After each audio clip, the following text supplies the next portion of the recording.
This is Black Scott. This is Love Jade. And we are He Said, She Said, a podcast where we unpack current and controversial topics concerning men, women, and the roller coaster that is our relationships with one another. Look out for new episodes dropping every Sunday at 12 p.m. Pacific. Tune in wherever you listen to podcasts. All right, Kil, can you explain to me this 3-month theory one more time? So basically, there's this theory that there's a 3-month window when you're talking to someone new. So a lot of times I'm speaking from one woman's perspective, obviously, but I feel like after 3 months is when it gets serious, because 3 months can go by and you guys not have that many conversations about where things are going.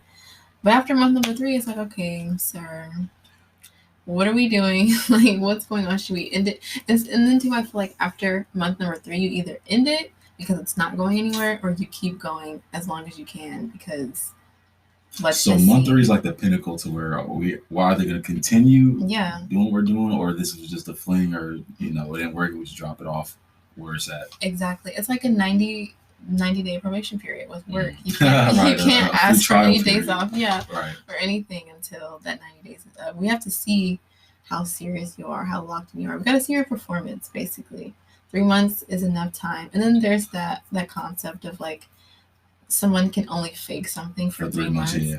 So you can only show someone your best self consistently for 3 months. After that, they'll figure out who you really are. Exactly. So what if it's 3 months and then it's an on and off thing? After the 3 months is up? Yeah, you know how there's an on and off couples all the time. Bro. You guys had to study 3-month build up, and then for whatever reason it just becomes on and off. Yeah. I mean, is there still investment there?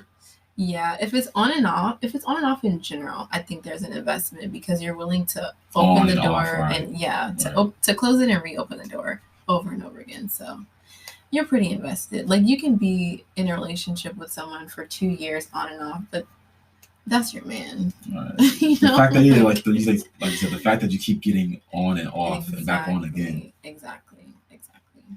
I feel that. I'm just ask you about this too. Mm-hmm. Because a lot of women say, "Oh, for guys, just be honest, say what it is, don't waste my time." One thing that I always bring up when women say this, and there's a way to like even the playing field, not like tit for tat, just even the playing field. Yeah. People don't really discuss how women also aren't honest. No, we're not. And not like as far as, oh, do you want to just have sex and leave? More of, who are you really? With themselves? Yeah, like in your life and who you are, your personality, your character. Because you may, like I said, you may play nice for 3 months. Yeah. But if you're secretly crazy, or you have some other baggage or something that you didn't mention in these first 3 months. Yeah, that's true. And then now that the guy's with you, right? Let's say after 3 months, okay, we continue, we want to take it serious. Then you put all this on him. It's like, damn, I had no idea that she was like built this way. That's very much a human thing, honestly. Like, it looks different for men and women, but that's very much a human thing. So you think, I feel like people girls do it more than guys. I feel like guys don't. Some guys come with baggage, but as far as guys are pretty simple, I would say, for the most part. I think I disagree, but I think that the difference is girls, after that 3 months is up, right? Let's just say we're talking in terms of this 3-month period. After the 3 months, she has an understanding, like, okay, it seems like this guy is willing to sit here and do this with me, right, for a substantial amount of time. So now let me show him these things or tell him these things that, like, but why don't you just put it up on the first date so we can know? You can. Some people do. That's what I prefer. I prefer to just tell you, like, hey, and I prefer for you to tell me. This is 1% talking right now. Because your time is valuable and so is mine. Like, we can on the first date, we can talk about our family stuff. We can talk about our family drama. I can tell you the things that I should probably go to therapy for. Mental? That is part of it. And you be willing to do on the first date? Yes, because it's going to affect you at the end. And it's more just like, okay, I'm putting these things on the table. You tell me if this sounds like something you want to deal with or not. If you don't, we can go our separate ways. And if you do, it doesn't mean... The thing is, even when you do that, though, you can still be surprised later on. Like a woman, for example, to answer your question a little bit better, I can meet a guy, right?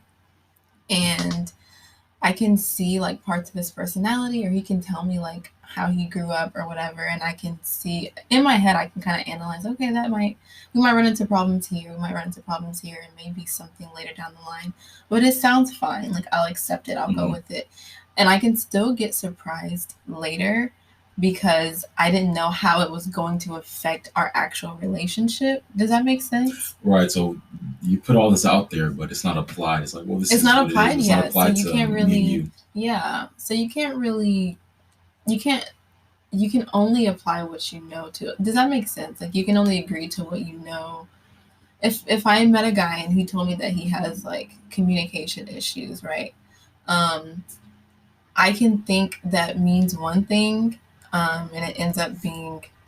I see what you mean. Yeah, so if a chick has a wooden leg, it wouldn't apply to you unless you live with her and then you got to help her put her leg back on. But you're not going to have to deal with that. Right. It's just, well, yeah, that's fine. She has a leg or whatever. Until you start having then every day, every morning, you got to put it on and wash the leg. Exactly. Put it in the closet, hang it up. Exactly. So I think that's just a human thing. Like, we just, it's unfortunate sometimes, but I think that's the importance of, like, just not biting off more than you can chew when you're dating, and just being honest with yourself, being realistic. Like, that's why the 3-month period I think is important, because it's critical. Knowing what I know about this person after the 3 months, am I willing to learn though in the 3-month period about them? Because like you mentioned earlier, it seems more like just a bliss roller coaster ride until that tipping point of the mask coming off. I think depending on how much you guys hang out, yes, you can. Within 3 months, if you guys are doing more than just like... But we just said, though, you don't really reveal who you are or take the mask fully off until the 3-month period. And that's why I said I think that's dependent on how you date. Like, I think if I'm speaking for myself, at this point in my dating life, I'm not going to... Boundaries will be there, obviously, but I want to be strategic about how we spend time together, because I want to make sure however we spend time together is allowing us to see certain parts of each other that we're going to need to know about if we start dating seriously. So, for example, you wouldn't do dates or hangouts to where you're doing something meaningless, or we're painting, or we're watching a movie, or we're at a theme park on a roller coaster, because you're not really getting to. You're just sitting there doing things with them, but you're not learning anything about them. I feel like that's for later. It sounds so backwards, actually, but I feel like that's for later down the line. Like, once you guys are already locked in, once you guys already know that you enjoy each other's company, then we can sit. Exactly. But I know I've heard of women wanting it backwards, where let's do things, right? Well, for me, I'm more like you. Like, listen, I'd rather do things to get to know you before I start doing things that will allow you my space. See how good of a team we are. Yeah, you just sit there and not disrupt it. Just sit there and shut up, basically. Yeah, and I think, like, it doesn't mean I want you to meet my parents on the first date, right? But I want to do something to where I know, like, it's funny because on the other side of that token, I feel like when someone's new, I'm very selective. Like, I don't want you, those boundaries are there. Like, I don't want you meeting my family yet. I don't want you meeting my friends. Like, I'm not going to bring you around my friends. I'm not going to bring you around my friends until like month 3. Once you're locked in, then you can hang out with my friends. I don't know about you. I just thought about this though, because people also get together this way. What if you meet through friends or family? That's or church different. Or but even then, what is the boundary there? I still want to hang out by ourselves. Because who you are in groups can be different than who you are. And then I'm getting to know you for you. You're getting to know me for me. These other people don't need to be here for that. You know? Okay, say we meet through friends, right? And the friend that we know, like, they invited me and they invited you. But we're not going together. Does that make sense? We're both going as invitees, but we're not going together. So go some type of 4th of July barbecue or something like that. Then if we are both invited, then we show up separately. But we're not going together. That's up to us. At that point, that's up to us. But yeah. I feel that. Yeah, no, we're not going together. I'm just sitting here thinking about it. Like, isn't it making this? That would be a little weird, though. I feel I see that. Yeah, because we're not together. I feel like that's boyfriend girlfriend stuff to show up to this party together. It feels like a date. It's like we say we're talking before. But wait, and then you're talking about in this example. This is in between the 1 and 3 months. Yeah. Right. Yeah, because this or at any in between the 1 and 3 months, but at any point where what we have is kind of undefined, we don't know what level or to what degree our relationship is at yet. What is that based on? Is that based on a feeling or a title? Because I know some people I think feel it before they say it, like the marriage thing. You already feel like you can marry your woman before you propose or before you walk down the aisle. It's already there. I think it's both. I think it's both, because some people, like, I've definitely like talked to people before where I may not be, I may have not called him my boyfriend yet, but we can do stuff like that come together as a group, as a unit. Yeah. Right. Because the feeling is there, you know. I know what's going on, you know what's going on. Is that a thing you have to communicate, or is it something you feel like when you're together you just feel like chemistry? It's like if you know, you know. Right. That type of thing. I feel that. Yeah. That doesn't happen often. That does not happen often at all, but I particularly appreciate situations like that. Right. So it's not one of those ones where you ask, so how do you feel about me? Or you might ask it, but you kind of already know. Right. Okay, this guy, this girl, he's rocking with me. Right. It's more just a matter of time. Like, okay, when are we gonna officially commit to this? You know. Mm-hmm. Yeah.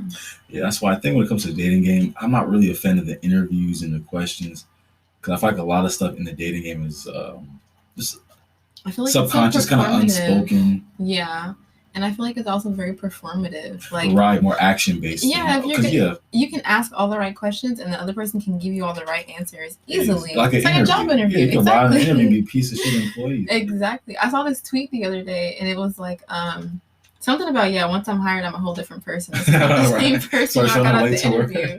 Yes. But people really be like that. I think that's where the bamboozleness comes from. Yeah. I asked them all these questions, and then this man's old. Like everyone knows what to say on the interview. Yeah. So everyone knows if you're, if this is older really than who you 15, are. Everyone knows what to say on the date. Yeah. Oh yeah, this is what I got going on. This is this is and that's. Right. So that's why a long time I was like, let me just watch. I don't even ask. All you have to do is figure out that, and that's the thing. All people have to do is figure out how to sell themselves, and it'll make their dating life perfect. It's like Instagram, but in person. Right, exactly. Let me just give you a highlight reel of my life. Facade up, and we show you what I want you to see. Mm-hmm. Exactly. So that's why I say doing things together, and then doing things together that might bring up conflict, to see like, okay, if we're having conflict with each other, it doesn't mean it's going to be unhealthy. It doesn't mean we're going to argue or be yelling at each other. But if our personalities clash, right, what's that going to result in? Like, is it going to be a successful thing? Are we, how are we going to resolve conflict? Because that's important. I think now, thinking back on it for myself, I encourage, not like you said, arguments, but I encourage disagreements. Yeah. As early as the first date. Not to say we're going to argue, but let's see how we discuss. Can we talk? Yes. Because if we disagree about something, but we can talk about it, have a good conversation. Yeah, that's better signs for the future, rather than she's just yes man. I gotta put that on my list. They're both. I'm being a yes man. She's being a yes woman. That doesn't mean nothing, because then it's a whole cover up until month 3. Right. Then you actually hate. Then somebody blows up. And you find out you actually aren't really Christian, or you're not really Muslim, or you don't actually go to church. You actually don't have a job, or the values and beliefs are all different. You don't actually love your mom. Yeah, you don't actually have a mom. Man, that's crazy. So that's for me. I encourage disagreements as long as we can discuss it in a healthy fashion. Exactly. I'm putting that on my list for standards, things to look for, because I feel like for me in particular, I don't know. I think I know that I'm a confrontational person, but not in like an aggressive way. But I want to talk. If something makes me upset, or something makes you upset, I want to talk. I don't want you to just tell me, oh, it's fine. Like, no, talk to me about it. Even if it is fine, I want to know what made you upset or what bothered you, so that I will know from now on. It's almost like I feel like it's a reflection of you. Like, knowing you have your beliefs and your values there. Mm-hmm. So you're not going to try to sway or bend So you would expect the other person to be the same way. Yeah. Don't sway or bend for no. Have your set values, Exactly. opinions, whatever it is, so we can come together. Exactly. And so that I can be considerate of you. Right. The best way that I can. I can't do that if I don't even know who you are. What's making just you going upset. along with what I got going on. Right. No. That's resentment. It's like, why do people secretly hate you? Because they've been doing a nice thing for too long. Sweeping stuff under the rug. Right. And there's a time and place for that. Like, I'm not going to blow you up in front of church. Of course not. But when it's time to talk, I just need them to be willing to talk, because I know I'm gonna be. If there's something that makes me upset, you're gonna hear, you're gonna know. Right, exactly. So I just want you to be willing to share with me too. Just not even because I do that, not even because it's something that I value as like in an individual, but like for the sake of the relationship, for the sake of being at peace. Yeah, I feel like that's really the one way to grow and get understanding. But I feel like it's got to take a strong personality to be comfortable with, like, you not agreeing with someone, or you in conflict with someone, or someone not liking you or even hating you. You got to be comfortable standing out. Yeah, and it takes maturity to not take that disagreement personally. Right. Like, oh, we disagreed on this, so we can't be friends anymore. We can't be.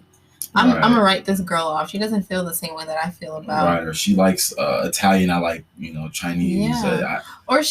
I believe that a woman should stay in the home and just not work, and she wants to go to work, so I can't marry her. Like, you guys can figure it out. Like, I don't know, because I feel like that comes from an immature place.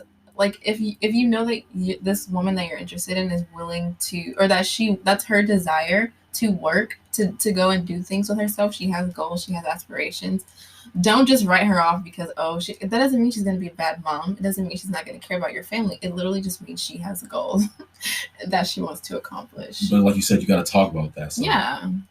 I can't jump from her wanting to be a working woman to being a bad mom unless we talk about it, and then she says other things. So how do you feel about 24 hours a week, or not 24 hours a week, 24 hours a day? Yeah. Well, then she probably won't be home with her family, so that means that. Or she could be, I come home at 5 and I'm done work, and then she'll be able to, you know what I mean? Exactly.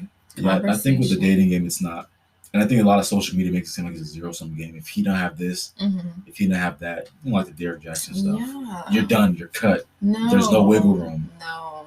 But I'm like, a lot of it is like flexibility. Because it's not, yeah, and people are not, none of us are black and white people in general. Exactly. So how can you have these black and white standards? For some things, okay, I get it. But I don't know, I just feel like we just have to be realistic with ourselves. And, just be realistic. Yeah, I think it's a very small list of non-negotiables, like domestic violence or violence of any kind. Yeah. That can be tolerated. But working or cooking or all those things can be worked out. And then here's the thing, too. People change their minds all the time. People change. So let's say she gets into the workforce and she finds out, I don't want to be this 60, 70-hour week career woman. I don't. Yeah. I find more enjoying my friends and family. Yeah. Then she scales back her job. Then it changes. Or you may just end up like, man, I got a passion for cooking, man. I just want to cook to lose weight. Now I love it. Now I don't mind cooking. Things change. Right.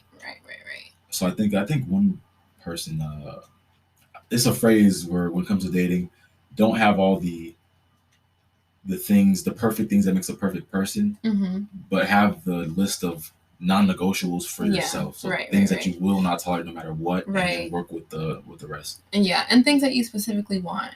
Because the truth is, like, how can you have this? There is no perfect person. There's no perfect person in general, so there especially isn't going to be a perfect person for you. Even if you meet someone who you feel is your soulmate, and you guys just have the best chemistry, there are still things you guys are going to have to work out. Exactly. And that's why it takes maturity to just be able to, like, sit and just kind of have foresight. Like, okay, yes, this person may be my quote unquote soulmate. Yes, we may have great chemistry, but that doesn't mean things are always going to be perfect between us. And you want to be mentally prepared for that. Yeah, because I think people shatter when it's like, oh, well, I put this person up or this image up of perfection. I'm guilty of and that. Then the moment it's not perfect, because that's the way life is. It feels like your world is crashing down. Yeah, like, but that's not true. It could just literally be a bump in the road or a difference that needs to be discussed.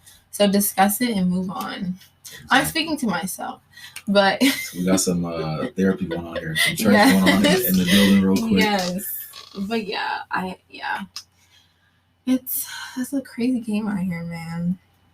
But the 3-month period will always be a thing. So how do you win? It's a crazy game, but how do you win? Specifically as a woman now with everything going on. Oh gosh. Because I can tell a guy how to win from a guy's perspective. And don't listen to what this guy says. Don't listen to that guy. Don't take guys like Derrick Jackson too heavy. Mm-hmm. But as a woman, I feel like not a lot of people are speaking on how to win as a woman in dating in a realistic sense. Not like, oh, dude, what do you want? Fuck that, fucking wear whatever you want. People are just gonna, be okay with it or fuck. On a realistic level, how do you win as a woman in dating? As far as a meaningful long-term relationship, right? I think the first one is just knowing yourself. Like, if you don't know yourself and what you want, you are not going to win because you're always going to be fluctuating within yourself. So there's a potentiality that whoever you're dating can be the same type of person, whether he's fluctuating within himself or he's fluctuating in terms of the relationship. If you don't know what you want and you don't already move like that in life, like you know what you want, it's going to be easy for you to date someone who's kind of like wishy-washy, if that makes sense. So knowing who you are and what you want is number one, because then it goes into number two, where you are not willing to compromise your standards. You will have your list of non-negotiables, and it'll be a lot harder for you to accept something other than what that is. You're right, because I feel like let's say you have your list of perfection or whatever, but you don't have your list of non-negotiables. Mm-hmm. You kind of settle for anything. Man. So, this guy or girl looks like this, talks like this job, that job. You either settle for anything or you find nothing. Find nothing, exactly. Both are terrible. Yeah. Yeah. Yeah. I think those are two, I would say, things. And focusing on yourself. Like, I think too many women, because the truth is, like, in the Bible it says, he who finds a wife finds a good thing. We're meant to be found. We're not supposed to be out here looking, trying to find him. He's supposed to be finding us. So I feel like learning to be okay and content with ourselves first before we're trying to get ourselves ready for anything sets us up for something great. Because too, we don't want to kind of live under the impression that like our marriage, us getting married, is going to be the highlight of our lives, because it's not. It's going to be a good point in our lives, but it's not the highlight. We're not just here on earth to freaking get married. Like, is it a part of some of our like destiny? Sure. Is it a part of the list of the things that a lot of us want? Yes, but it is not the highlight. Yeah, that's so funny to me, because I feel like that's another expectation of not perfection, but expectation similar to that of the perfect man or woman that people put up. Where it's like, oh, once I get married, that's it's like a checklist type thing. I've made it. Where really that can be dangerous. Have 60. Let's say you get married around your 20s or 30s. You have so many years left to live and work it out. Right. It's not like I got married, now my relationship's gonna go right A to B for 60 years. No, it's almost like it starts. Right, like now you find the person. Now the marriage and all that is now we got to work it together as a team. Exactly, because right after that wedding, you got to go home and maintain a marriage. Right, exactly. So, yes, you want to, but those, honestly, I would say those are my top 3 for sure. You gotta know yourself. Knowing yourself and what you want. The tolerate, have your non-negotiables. Is that what I said? Oh, you said non-negotiables and have know what you want, right? To, have tolerate your standards. And what you're not willing to tolerate. Right. So have your non-negotiables, know what you're willing to tolerate, not tolerate. And then the third one I would say is spend time with yourself. Learn to be content with yourself, just for you. I think really not answer your question, but to add on to what you're saying, that's really where you could find a partner. Let's say instead of you trying to go out to the club and find somebody, if you like to read, right, or if you like to go to the gym, or if you like to do whatever it is, you'll find a guy with similar interests who also likes to read, who also keeps himself in shape or whatever. Like, let's say you're into dogs and animals. You find a guy at a dog park. You guys meet. That's where you'll find what you're looking for is doing the things that are like you said, knowing yourself and doing what you like to do. Yeah, because I just think it sets you up to be let down all the time. It's like today, for example, we've been trying to hike for how long? For months. We keep going out to look for stuff to do. Closed. And California fire warning. I feel like one day if we're just out, we will find a trail. Right. It's the same. It's very similar to dating, because you're setting yourself up to be let down because you're specifically looking for a place to hike. One specific hike. Yes. One place in specific. So finding out that it was closed or that it was not going to work out. I mean, I don't know if we're just down bad because we couldn't hike today, but you know, right. it could potentially lead to disappointment. So I feel like it's similar when you're dating. If you're going out looking for something in particular and you're just setting your heart on that, it can lead to you being disappointed and being disappointed very easily.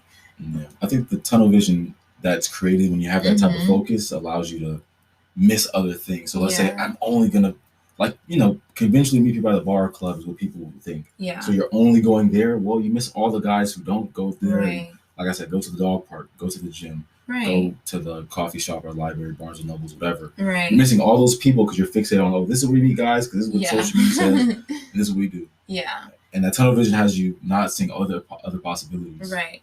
I think, and that's the other side of that, of having tunnel vision, is like, you don't get to see the other opportunities, but also you're forgetting that, like, you may have this one goal, but your one goal involves another person. Right. This is a whole other individual. You're not going to be a robot that just does and is designed as you say. You have to be aware that, like, maybe when this person does come, like, this person may come along, but you're still going to have to deal with whatever else they're coming with. Not even just in a negative sense, but, like, you have to consider what they want, what they're looking for. Does it match up? Does what I want and does what you want match up? You know, like, you got to keep that in mind. Let me ask you this. I saw a post on social media speaking on, I forgot it was, but the main thing was that women don't actually consider men in relationships. No. Especially emotionally. They say, oh, well, like, for example, when a guy is talking about, oh, I want to date with this girl, whatever, you know, he says, they say, oh, so what do you do for her and things like that? Right? Did you take her here? Did you take her there? Did you make her laugh? When a girl says, oh, I want to date with a guy, oh, what did he do for you? Where did he take you? What did he do for you? Yeah, that's not, true. Oh, did he enjoy himself? Did you make him laugh? Were you cool? Yeah. It's always, oh, what did he do? What did he that's do? So true. But when it comes to the guys, then, oh, what did you take her? Yeah. Even when guys discuss it amongst ourselves as far as a date. Yeah, like the list, oh, well, she likes this, so we can take her to, like, sushi, or she's seen her acting, maybe do a hike. Well, it's list. We have conversations about it. What about what you want? Right. But when it comes to the girls, like, well, she does nothing, not all. Yeah. But it seems the most, or in general, it seems like they do nothing to ever consider or think about the guy. Maybe once you're, like, married and locked in and all that, but before that, the guy's not really considered much at all. I think the reason why that is a lot of time is because, like, for girls, guys just kind of seem like this thing to want, you know? It's like the goal is not to have a guy in your life and to cherish him, right? The goal is just to have a guy in your life. Have a guy, right. So you do everything that you can to get this guy, and then once you actually get him, you don't know what to do, you know, how to keep to him. Maintain it. Yeah. As a person, exactly. I just can have a boyfriend or husband. Or exactly, because it's more about having a boyfriend than having this person in your life that you care about and love. Right. And I've had to learn a lot about that too. But yeah, I think that's just a lot of girls in general, honestly. The fairy tale, the Disney movies, all of it. Right, like having a trophy guy. You know. Yeah. Not saying that there's no reality when it comes to that for guys, but yeah, for women in particular, yes. I think that's how it goes a lot of the time. But yeah, like I said, you have to remember there's a whole other individual on the other end of that, you know, is deserving of just as much care and love as you. So I think on the guys, and what is mostly being talked about and always has been, that's why books, movies, how to get the girl. Yeah, because it feels like a mission. Like, women feel like something to conquer. Right, so it's like, okay, how to make her laugh. So I'm not saying that it's wholesome, you know, because like you said, it's also this mindset of, like, getting a girl, just like you want to have a man, we want to get a girl. So I'm not saying it's wholesome, but it's more considerate. The goal, because you still have to learn the girl and make her laugh, ask what she likes. That is very true. So even let's say you're trying to get a girl just off the mission of getting a girl, right? You're probably gonna end up liking or developing something because of all you have to invest, right? And what you have to do, the conversation and how to talk to girls, and then in talking to girls and doing all those, you actually she's kind of cool. I actually like being around her, and you develop that way. Is there a female version of that? Like, once you get the guy, is there something that you fall in love with outside of what he does for you? Is there something about him? Definitely. And I think it's for sure a maturity thing. I think, and I'm noticing this about myself. Like, I had to ask myself, like, when I'm talking to a guy and there are things that I like about him, am I liking these things for how they affect me? Right. Or for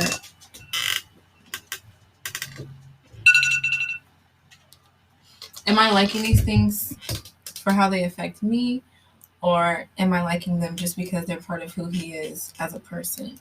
And that's like, even now, that's a question I have to ask myself. Like, am I just content with this because it's a part of him and I like him, or do I like how it'll affect me either now or later down the line? Right. I think that's something hopefully we can answer or further discuss on the next podcast. Uber Eats just came. I think that was that one right there. Yes. All right. All right, y'all. That's been our time. Again, I am Black Scott. I'm Love Jade. And we are He Said. She Said. If you enjoyed the podcast, go ahead and subscribe, share. And hey, follow us on Instagram. We are at He Said, She Said _PC. Again, that's at He Said, She Said _PC, where you can find episode updates, polls, and interact with our community. And hey, if you do participate in one of our polls, you might just become a part of our show.